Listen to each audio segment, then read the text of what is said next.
April 8, 1943. 27,000 feet above Caen, France.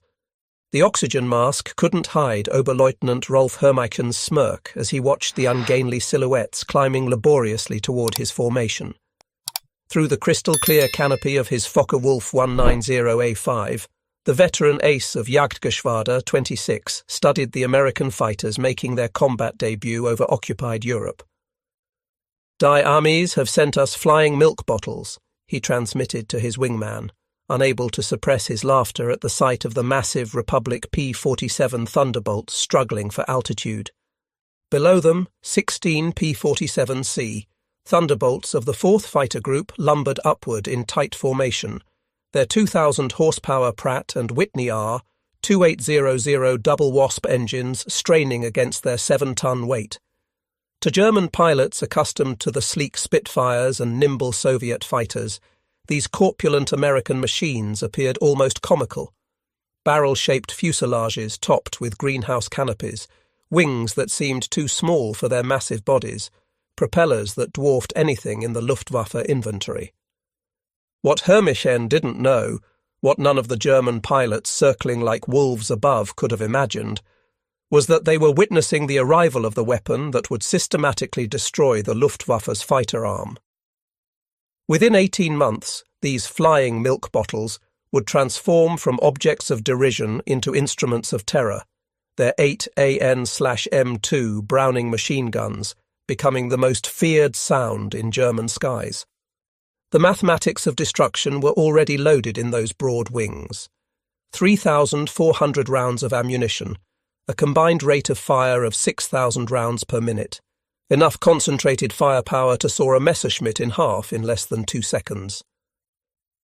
The transformation began that April morning when Major Donald Blakesley, commanding the 335th Fighter Squadron, spotted the German formation positioning for attack. The former Eagle Squadron veteran, who had transferred from RAF Spitfires just weeks earlier, understood what his men didn't yet know, that survival in the P-47 required abandoning everything they thought they knew about air combat. The Thunderbolt represented a radical departure from conventional fighter design philosophy. While the Germans had pursued lightweight interceptors optimized for climb and turn performance, Republic aviation had created something unprecedented, a high-altitude juggernaut that used mass, power and firepower to redefine the rules of aerial warfare. Among the 56 American pilots spread across the French sky that morning were men who would become legends, future aces whose names would strike fear into Luftwaffe hearts. But on April 8, 1943, they were novices in an untested machine, facing the most experienced fighter force in the world. The Germans had been fighting continuously since 1939, with veterans of Poland, France, Britain and Russia.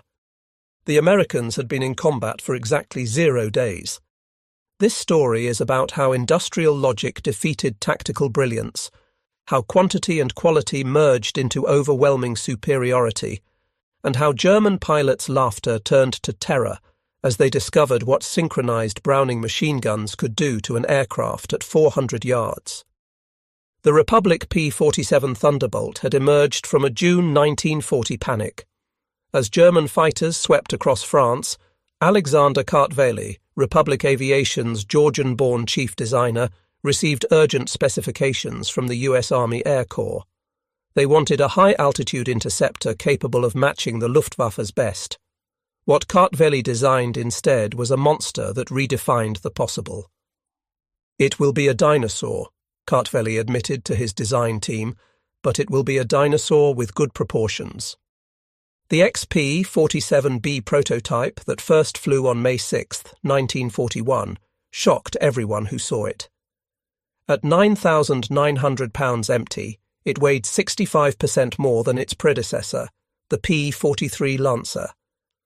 The massive turbo-supercharger system, with its complex ducting running through the rear fuselage, gave it an almost pregnant appearance. Test pilots approaching it for the first time invariably asked the same question. This thing actually flies. Not only did it fly, it flew like nothing else at altitude. The Pratt & Whitney R 2800 double Wasp engine, an 18-cylinder radial producing 2,000 horsepower, could maintain full power at 27,000 feet, where German fighters gasped for air. The turbo-supercharger, fed by exhaust gases, delivered sea-level performance in the stratosphere, where the air was too thin for conventional superchargers. Major Hubert "Hub" Zemke, commanding the 56th Fighter Group training at Bridgeport, Connecticut, initially despised the aircraft. His unit lost 18 pilots and 41 aircraft in training accidents between September 1942 and January 1943. The P-47 killed more Americans in training than Germans would in the first months of combat.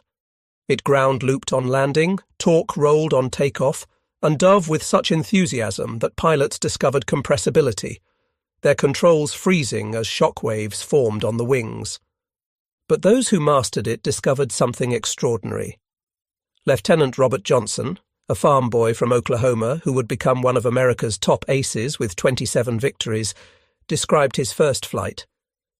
It was like strapping yourself to a locomotive. The power was unbelievable. You didn't fly it, you aimed it.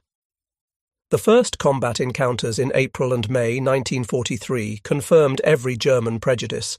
The P-47s couldn't turn with the Focke-Wulf 190s, couldn't climb with the Messerschmitt 109s, couldn't match their nimble handling at medium altitudes. Luftwaffe pilots quickly developed tactics to exploit these weaknesses, attacking from below where the heavy Thunderbolts struggled, forcing turning fights where agility mattered more than firepower. Hauptmann Josef Pips Priller, commanding officer of Jagdgeschwader 26, reported to headquarters after his first encounter. The new American fighter is meat for the slaughter.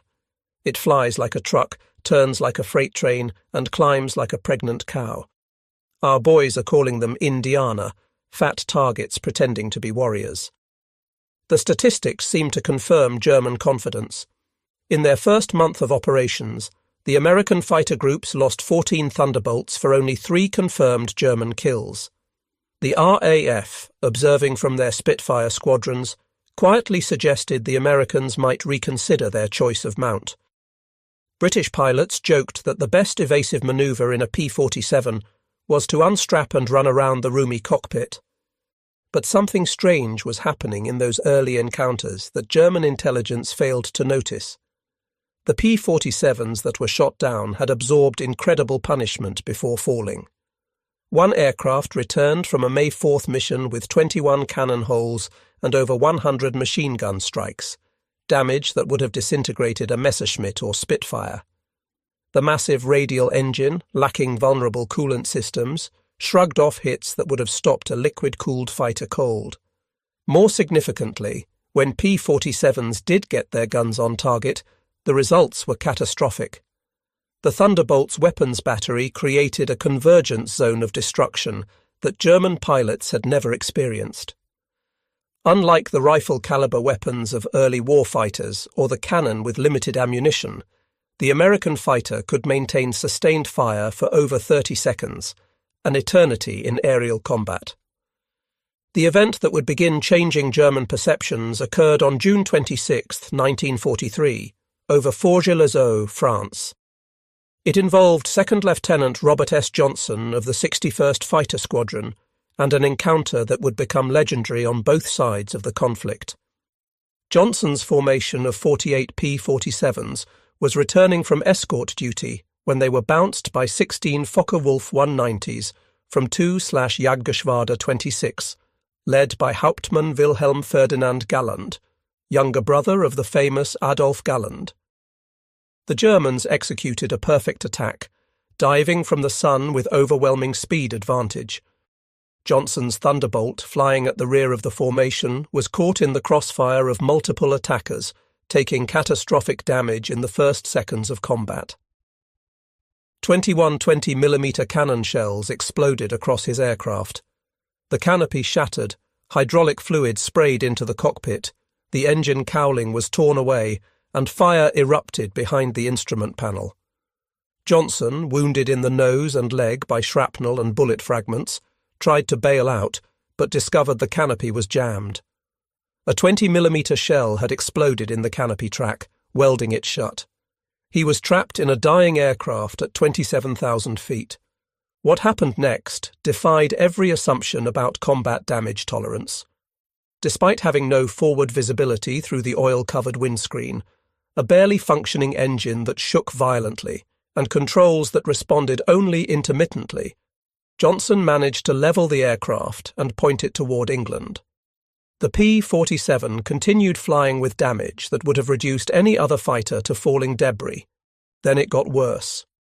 A lone Focke-Wulf 190, flown by an unknown pilot from 2/JG-26, discovered the crippled Thunderbolt limping toward the channel at less than 170 miles per hour. Historical research has never definitively identified this pilot, though several names have been proposed based on German combat reports from that day. What followed was one of the most extraordinary encounters in aerial warfare history. The German pilot positioned himself behind Johnson's P-47 and opened fire with his 4 20mm cannon and 2 13mm machine guns. Johnson, unable to evade, could only huddle behind his armor plate and pray. The Thunderbolt absorbed the entire cannon ammunition load. Then the German repositioned and fired again, this time with only his machine guns, the cannon ammunition exhausted. The German pilot pulled alongside, staring in disbelief at the flying wreck. Johnson could see his face clearly, young, blonde, his expression shifting from confidence to confusion to something approaching fear.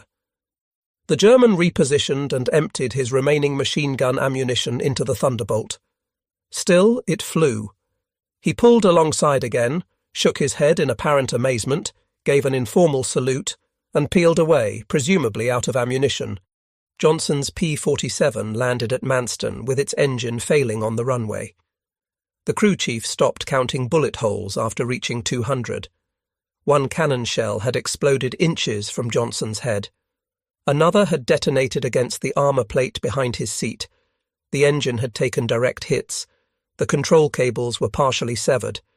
3 of the 4 main longerons, the structural backbone of the fuselage, were shot through. Yet the aircraft had brought him home. The survival of Johnson's aircraft sent shockwaves through both air forces. American engineers studying the wreckage realized they had underestimated their own creation. German intelligence, receiving combat reports from 2nd Section of Jagdgeschwader 26, initially refused to believe it. No aircraft could absorb that much punishment. But testimony from multiple pilots confirmed the impossible. The Thunderbolt had taken everything the Luftwaffe's best fighter could deliver and survived. By July 1943, American pilots were learning to exploit the P-47's true strengths. Lieutenant Colonel Hubert Zemke, the 56th Fighter Group commander, had discovered the secret through brutal trial and error. Don't turn with them. Don't climb with them at low altitude. Use your weight. Use your power. Use your guns. The Thunderbolt's massive weight, initially seen as a disadvantage, became a weapon. In a dive, nothing could catch it. From 30,000 feet, a P-47 could reach 550 miles per hour, faster than any German fighter could achieve even in a vertical dive. This speed could be converted to altitude in a zoom climb that left pursuing fighters helplessly behind. Captain Walker, Bud Mahurin, who would become one of the first American aces in Europe, developed what became known as the boom and zoom tactic, though pilots called it the Thunderbolt turkey shoot. Instead of engaging in traditional dogfights, P-47 formations would climb to 30,000 feet, higher than German fighters could effectively operate. When Luftwaffe fighters appeared below, the Thunderbolts would roll inverted and dive, reaching speeds that made deflection shooting impossible for defending Germans. At the bottom of these dives, the American heavy machine guns would speak. German pilots who survived described it as facing a wall of lead, the combined firepower creating an impenetrable zone of destruction. Aircraft caught in this convergence pattern didn't just fall, they disintegrated. The true revelation of American firepower came during the August 17, 1943, dual raid on Schweinfurt and Regensburg, the deepest penetration into Germany attempted to that date. This mission would demonstrate both the P-47's limitations, its range even with drop tanks, and its terrifying effectiveness when employed properly.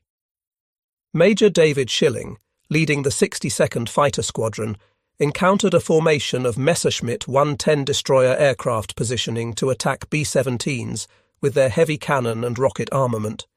The twin-engine German fighters, heavily armed but less manoeuvrable, were the Luftwaffe's specialized bomber killers. Schilling's flight of 4 Thunderbolts rolled into their attack dive from 28,000 feet. Unteroffizier Heinrich Roth, a gunner in one of the Mi-110s who survived, later recounted in a POW interrogation. The American fighters came down like hammers from heaven. I opened fire at 800 meters. Good hits. I saw them strike the fighter's wing. The P-47 didn't even wobble. Then he fired. The aircraft ahead of us simply came apart. Not shot down. Destroyed. Wings separated from fuselage, tail severed, the crew compartment shredded into metal confetti. In 2 seconds, a 110 became nothing. 8. Messerschmitt 100s and 10s were destroyed in less than a minute. The German pilots had never experienced such concentrated firepower. Each P-47 carried 425 rounds per gun, 3,400 rounds total, weighing nearly 900 pounds. At convergence distance, typically set at 300 yards, all 8 guns' ballistic paths intersected in a zone roughly 6 feet in diameter. Anything in that zone faced 100 half-inch projectiles per second, each travelling at 2,900 feet per second. The ammunition itself was a revelation of American industrial capacity. While German fighters struggled with limited cannon ammunition, typically 120 to 200 rounds for a 20mm weapon, American pilots could maintain fire for over half a minute. The standard combat load mixed armor-piercing incendiary tracer, and standard ball ammunition in patterns designed to both destroy and ignite. Lieutenant Colonel Francis "Gabby" Gabreski, who would become the top American ace in Europe with 28 victories, described the effect. When you hit them with all 8, they don't just go down, they explode. I saw a 109 literally cut in half, the tail falling one way, the nose and wings another. The pilot never knew what hit him. By September 1943, the Luftwaffe was discovering another horrifying reality about the P-47. Its performance improved dramatically with altitude while German fighters suffered. The turbo-supercharged double Wasp engine maintained its rated power output up to 30,000 feet. German fighters, relying on single-stage or two-stage mechanical superchargers, saw their performance degrade significantly above 25,000 feet. Oberleutnant Hans Philipp, one of Germany's most successful aces with 206 victories, encountered this reality fatally on October 8, 1943. Leading Jagdgeschwader 1 against a B-17 formation at 28,000 feet over Bremen, Philipp found his Focke-Wulf 190A6 sluggish and unresponsive in the thin air. The BMW 801 engine, powerful at medium altitudes, was gasping for oxygen nearly 6 miles above the Earth. When P-47s of the 56th Fighter Group dove on his formation from 32,000 feet, the German fighters were sitting ducks. Robert Johnson, now an experienced combat pilot on his way to ace status, was flying at 31,000 feet when he spotted Philipp's distinctive Focke-Wulf with its elaborate nose art. Johnson's combat report was clinical. Opened fire at 300 yards, 30-degree deflection. Observed strikes along entire fuselage. Enemy aircraft exploded. No parachute observed. Philipp's death sent shockwaves through the Luftwaffe. If one of their best, a man who had survived over 500 combat missions on both eastern and western fronts, couldn't survive against the Thunderbolts, what chance did average pilots have? The German High Command ordered an immediate investigation into the P-47's capabilities. The report, delivered to Reichsmarschall Hermann Göring in November 1943, was sobering. The Thunderbolt's service ceiling exceeded 42,000 feet, higher than any German fighter could reach.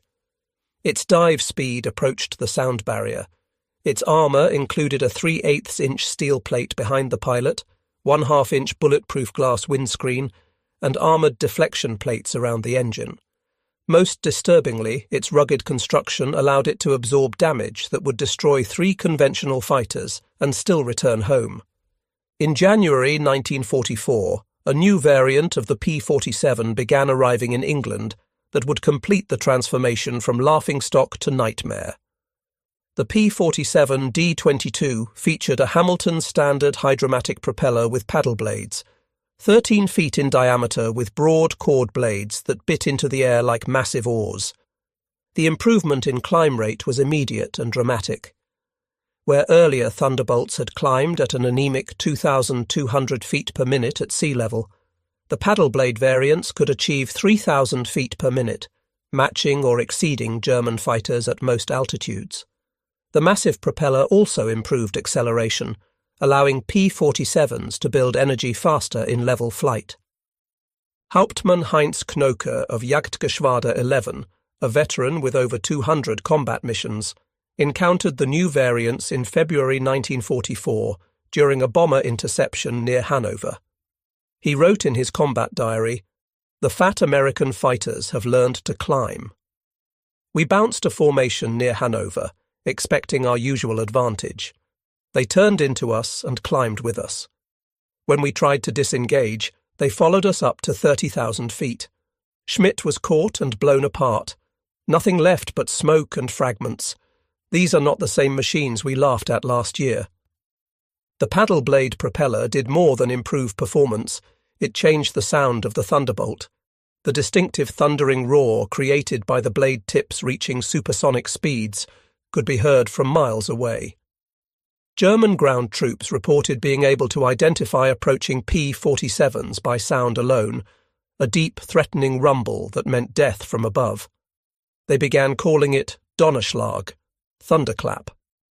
By March 1944, P-47s equipped with external fuel tanks could escort bombers deep into Germany. The standard configuration carried 2 108-gallon wing tanks, or a 75-gallon belly tank, extending range to over 1,000 miles. With the paddle blade propeller providing improved performance even when loaded, Thunderbolts could fight on equal terms immediately after dropping tanks. The Luftwaffe's response was to concentrate on the bombers, hoping to inflict enough losses to stop the American daylight campaign.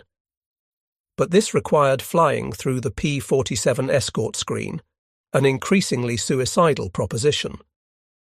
German pilots developed a grudging respect that bordered on fear for the big American fighters. Major Günther Rahl, one of Germany's top aces with 275 victories, mostly on the Eastern Front, survived an encounter with P-47s on March 6, 1944, that left him badly wounded. He later recalled in a post-war interview, "We saw them above us, fat silhouettes against the sun. Someone laughed and said, 'Here come the flying pigs.' Nobody was laughing 30 seconds later. They came down like an avalanche, faster than we could react. The first pass destroyed 3 of our fighters, just gone, transformed into burning debris. Their guns didn't fire in bursts like ours. They poured out solid streams of fire. Getting caught in that stream meant instant death." The escort missions revealed another P-47 advantage: endurance. While German fighters operated at maximum power settings that consumed fuel rapidly, the big American radials could cruise efficiently at high altitude. Thunderbolts could remain with the bombers for hours, rotating top cover while maintaining enough fuel for combat and return. As more P-51 Mustangs arrived to take over long-range escort duties in spring 1944, P-47 units increasingly focused on ground attack, a role that would make them the most feared aircraft in the German arsenal. The transition began in earnest in April 1944, as the Allies prepared for the invasion of France. The Thunderbolt's heavy machine gun battery proved equally effective against ground targets. The standard armour-piercing incendiary ammunition could penetrate the top armour of most German vehicles, while the sheer volume of fire could destroy soft targets in seconds. A 2-second burst put 160 half-inch projectiles into a target area the size of a truck. But it was the addition of bombs and rockets that transformed the P-47 into a true multi-role monster. The D-25 variant could carry 2 1,000-pound bombs under the wings and a 500-pounder under the fuselage, a bomb load equal to early war medium bombers. Later variants added zero-length rocket stubs for 10 5-inch high-velocity aircraft rockets, HVARs, each equivalent to a 105mm artillery shell. Oberst Hans von Luck, commanding the 125th Panzer Grenadier Regiment during the Normandy campaign, experienced P-47 ground attacks firsthand. They came in low, so low you could see the pilots' faces. The sound was terrifying. Engines roaring, rockets screaming, then the hammer of those heavy machine guns. A column of our trucks simply ceased to exist. 20 vehicles transformed into burning wreckage in one pass. The psychological effect on the men was devastating. They called them Jabos, fighter bombers, but these were something beyond that. They were flying artillery with the accuracy of snipers. On June 6, 1944, the Luftwaffe discovered how completely the balance of power had shifted. Over 500 P-47s provided air cover for the invasion, creating an impenetrable umbrella over the beaches. German fighters attempting to reach the landing zones were massacred. Oberleutnant Wolfgang Fischer of Jagdgeschwader, one of only 3 German pilots to reach the beaches that day, reported, "The sky belonged to the Americans. Thunderbolts were stacked from sea level to 30,000 feet. We tried to break through at dawn. 12 fighters from our Gruppe. I was the only one to return. The P-47s were waiting at every altitude. You couldn't climb over them, couldn't dive under them. Their guns turned our fighters into aluminum rain." In the weeks following D-Day, P-47s systematically destroyed German movement in daylight. The statistics were staggering. In June alone, 9th Air Force Thunderbolts claimed 651 locomotives, 3,847 trucks, 512 tanks and armoured vehicles, and 4,553 horse-drawn vehicles destroyed. The Wehrmacht was forced to move only at night, severely hampering their ability to respond to Allied advances. The Germans tried everything to counter the Thunderbolt threat. They reinforced vehicle armour, deployed more anti-aircraft guns, developed new camouflage techniques. Nothing worked. The P-47's combination of speed, armour and firepower made them nearly unstoppable. Even the feared 88mm flak guns struggled to track the fast-moving fighters at low altitude. While devastating Europe, the P-47 was simultaneously proving its worth in the Pacific theatre. The 348th Fighter Group, operating from New Guinea, discovered that the Thunderbolt's qualities were perfectly suited to the vast distances and harsh conditions of the Pacific War. Colonel Neil Kirby, commanding the 348th, developed tactics specifically for the Pacific. On October 11, 1943, Kirby led 4 P-47s against 40 Japanese aircraft over Wewak, shooting down 6 enemy planes himself in a single mission, earning him the Medal of Honor. The Japanese, accustomed to fighting nimble but fragile American fighters, were unprepared for the P-47's combination of firepower and durability.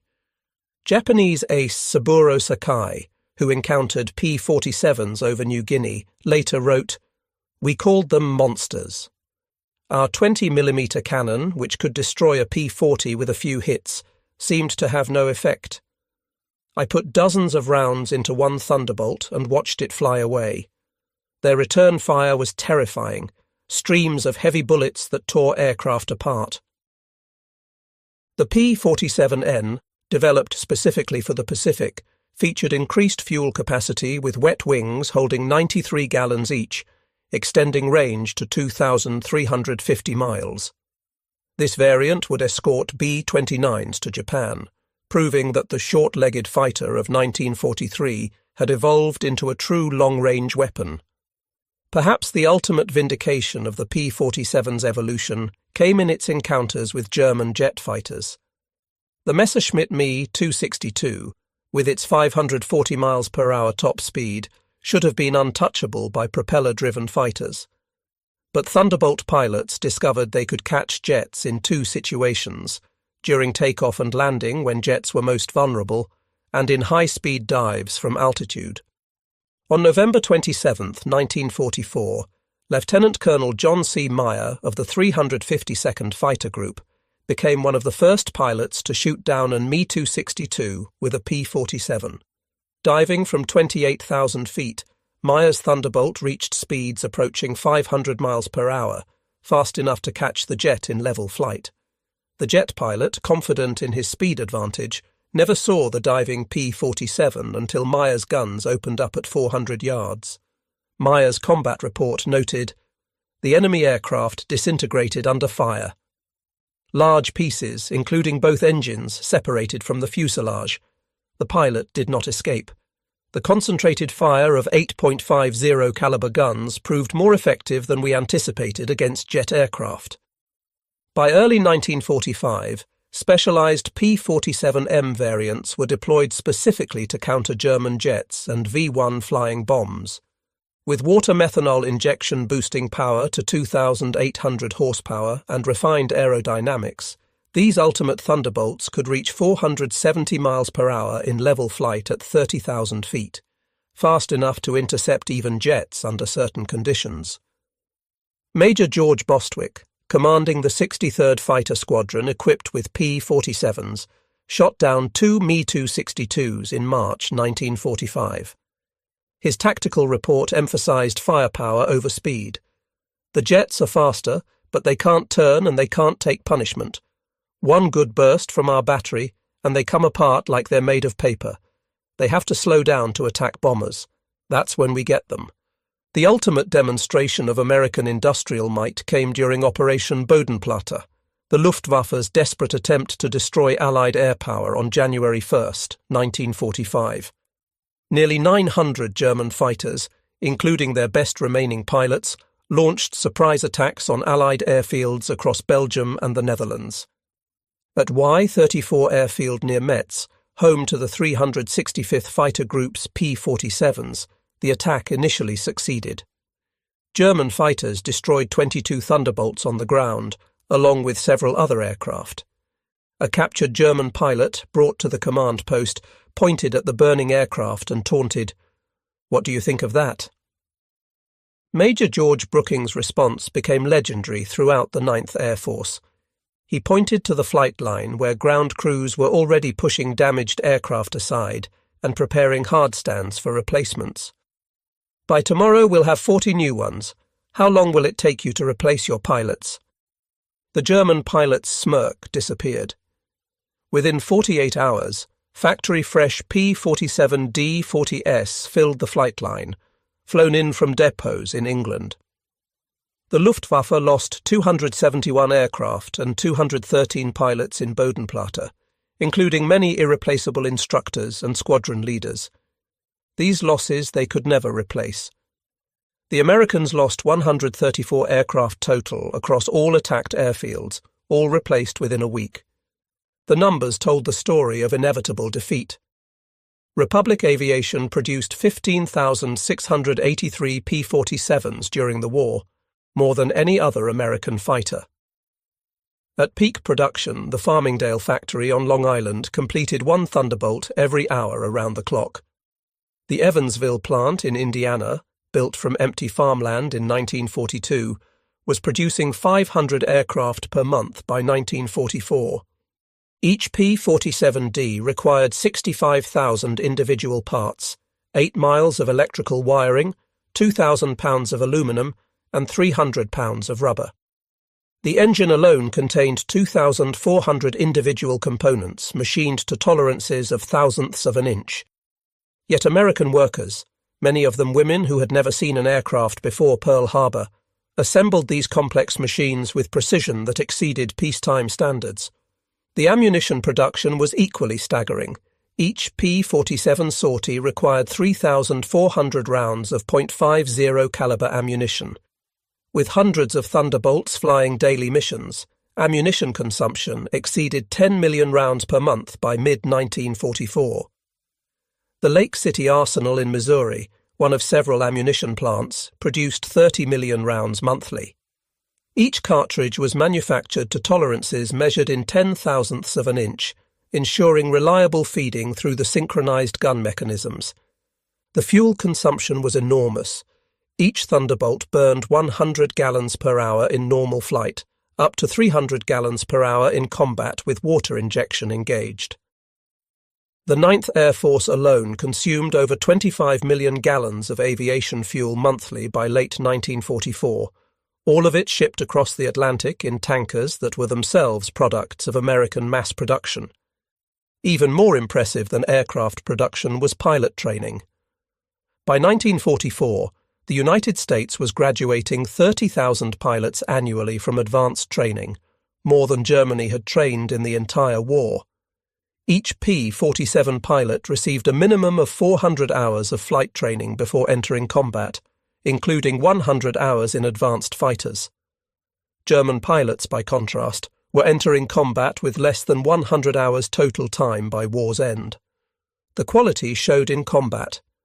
American pilots arrived in Europe trained in formation flying, instrument navigation, gunnery and tactics. They had practiced against captured German aircraft, understanding their enemy's capabilities and limitations. They knew their aircraft systems intimately, having studied technical manuals that German pilots never received. Lieutenant Eugene Roberts, arriving in England in September 1944, exemplified the American training advantage. I had 420 hours in my logbook, including 75 hours in the P-47. I'd fired at towed targets, practiced deflection shooting, studied gun camera film from actual combat. My first mission, I knew exactly what to do. The German pilot I faced couldn't have had half my experience. It wasn't even a fair fight. In March 1945, Oberstleutnant Josef Priller, the same pilot who had mocked the P-47s as pregnant cows 2 years earlier, was interviewed by German propaganda officials seeking to boost morale. His statement, deemed too demoralizing for publication, revealed the complete transformation in German attitudes. The Thunderbolt is the best fighter bomber ever built. Its firepower is unprecedented. Weapons that never jam, never overheat, never run out of ammunition in normal combat. It carries bombs like a medium bomber, fires rockets like artillery, and fights like a fighter when needed. But beyond the machine is what it represents: unlimited American production. They lose 10, they build 20. We lose 1, it's gone forever. Their pilots arrive better trained than our instructors. They have fuel for training, ammunition for practice, spare parts for everything. We have nothing but courage, and courage without resources is just delayed defeat. We laughed at them in 1943. We're not laughing now. When you hear those guns, you know death has come calling. The sound haunts us. Mechanical, precise, unstoppable. Like everything American, it's about overwhelming material superiority. They didn't beat us through better tactics or braver pilots. They buried us under an avalanche of steel and lead. By April 1945, the Luftwaffe existed largely on paper. Fuel shortages grounded most aircraft. Experienced pilots were dead or captured. Airfields were cratered ruins. But even with aircraft and fuel, German pilots faced an impossible equation. Attacking meant facing P-47 formations that owned every altitude from ground level to 40,000 feet. Feldwebel Klaus Bretschneider, one of the last German pilots trained in 1945, flew exactly one combat mission before the war ended. His encounter with P-47s over Leipzig lasted 12 seconds. I saw them diving from above, 4 Thunderbolts in perfect formation. I tried to turn, but they were too fast. The leader fired from 500 meters. My aircraft shook like it was hit by sledgehammers. The engine exploded, the wing separated. I barely escaped. In the parachute, I watched them destroy my entire staffel. 6 fighters gone in under a minute. The sky rained burning aluminum and bodies. The psychological impact was complete. German pilots developed what medical officers called Jabo fever, physical symptoms of stress appearing when Thunderbolts were reported in the area. Veterans who had faced Spitfires and Hurricanes without fear became physically ill before missions against P-47s. The distinctive thunder of approaching Thunderbolts caused panic among ground troops, who knew that survival meant finding cover immediately. The final statistics of P-47 operations defied comprehension. In Europe, 3,752 German aircraft destroyed in aerial combat, 3,315 aircraft destroyed on the ground, 86,000 railway cars destroyed, 9,000 locomotives destroyed, 6,000 armoured fighting vehicles destroyed, 68,000 trucks destroyed, 60,000 horse-drawn vehicles destroyed. In the Pacific, 697 Japanese aircraft destroyed in aerial combat, 150 aircraft destroyed on the ground, 1,500 vehicles destroyed, 150 locomotives destroyed, countless barges, ships, and installations. The 9th Air Force alone, primarily equipped with P-47s, flew 213,873 combat sorties, dropped 120,000 tons of bombs, fired 135 million rounds of ammunition, and launched 60,000 rockets. The Thunderbolt units achieved a 4.6 to 1 kill ratio in aerial combat, while maintaining the lowest loss rate of any Allied fighter bomber. Behind these numbers lay the human cost. The Luftwaffe lost approximately 28,000 pilots killed in combat against Western Allied forces.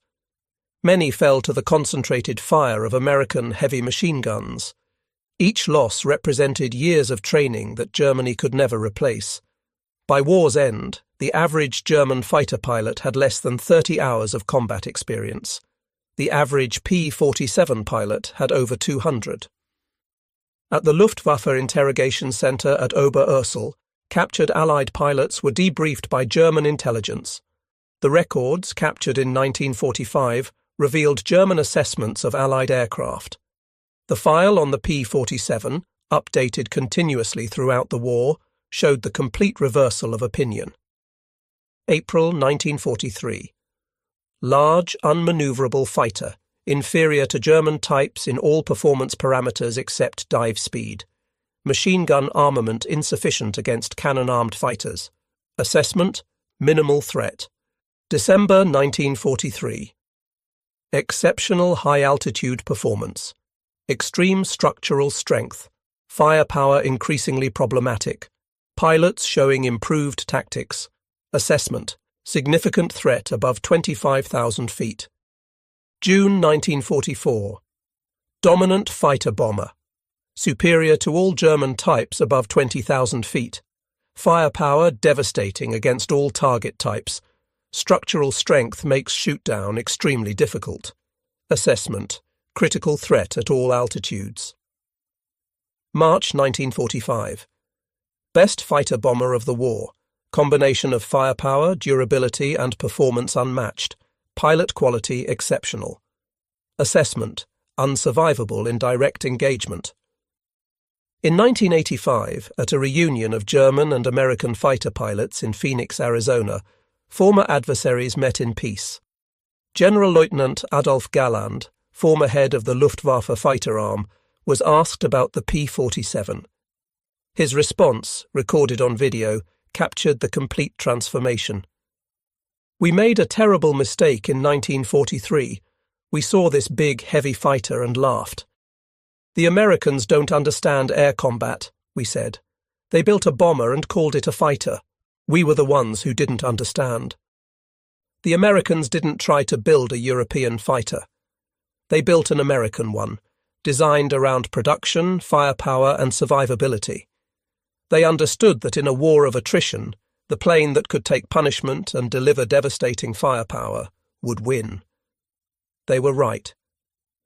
The first time I flew a captured P-47 after the war, I understood everything. The power was incredible. It climbed like it was falling upward. The cockpit was comfortable, the visibility excellent, the controls precise. It was a pilot's aircraft wrapped in armour. But what really impressed me was realizing that America built over 15,000 of these complex machines while fighting a two-ocean war. Each one required an engine more complex than anything Germany produced, yet they built them faster than we could build simple fighters. That's when I knew we never had a chance. Those guns, we called them Roosevelt's piano because of the sound they made. Once you heard that sound, you never forgot it. Many of my friends heard it for the last time. The P-47 didn't just defeat the Luftwaffe, it destroyed it. The P-47's design represented American industrial philosophy perfectly, brute force engineering backed by unlimited resources. Every component was overbuilt, overpowered, and over-engineered.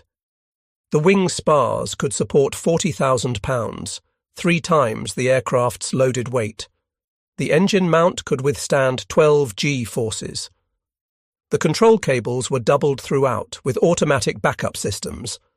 The ammunition feed system alone was a marvel of engineering. 8 separate ammunition boxes, each holding 425 rounds, fed through electric boost motors to prevent jamming during high G maneuvers. The guns were electrically heated to prevent freezing at altitude. Each gun had its own charging mechanism and could be individually synchronized. The convergence was adjustable from 150 to 400 yards, allowing pilots to optimize for their preferred engagement range. Even after the war, some German veterans maintained that the P-47 won through quantity, not quality, that German fighters were technically superior but overwhelmed by numbers. The combat records tell a different story. In engagements where numbers were equal, P-47s consistently prevailed. The heavy machine gun armament, dismissed as inferior to cannon, proved more effective in actual combat.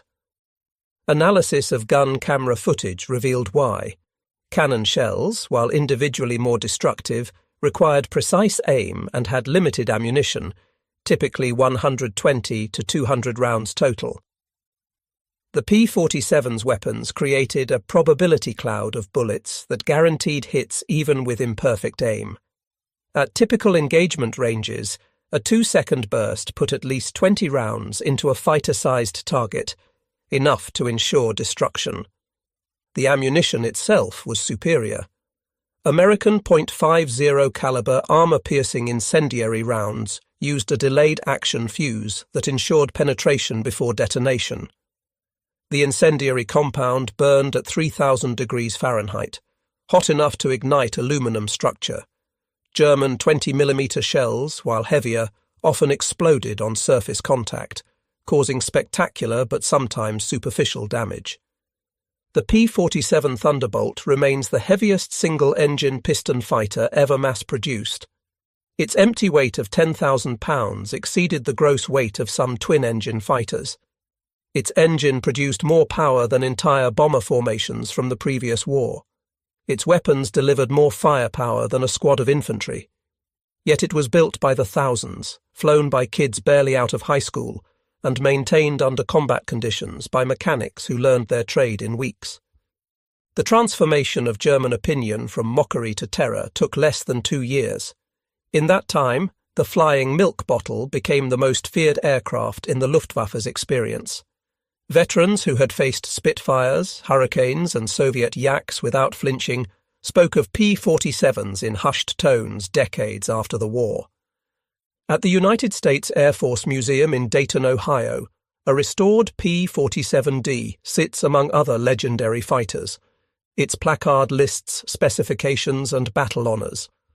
But the real story is told by a small display case containing spent .50 caliber shells and a strip of gun camera film showing a Focke-Wulf 190 disintegrating under fire. Below the display is a quote from an unnamed German pilot, taken from a 1945 interrogation report. "We laughed when we first saw them. Fat, ugly American fighters that couldn't turn, couldn't climb, couldn't fight. We stopped laughing when we realized they didn't need to turn or climb. They just pointed those guns at you and you ceased to exist. The laughter died with our comrades. The P-47 Thunderbolt entered combat as an object of derision and ended the war as an instrument of annihilation.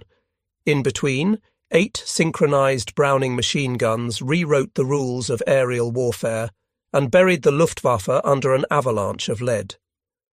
German pilots had laughed at the ungainly American fighter in April 1943. By May 1945, there were no German pilots left to laugh. The thunder had spoken, and the sky belonged to America.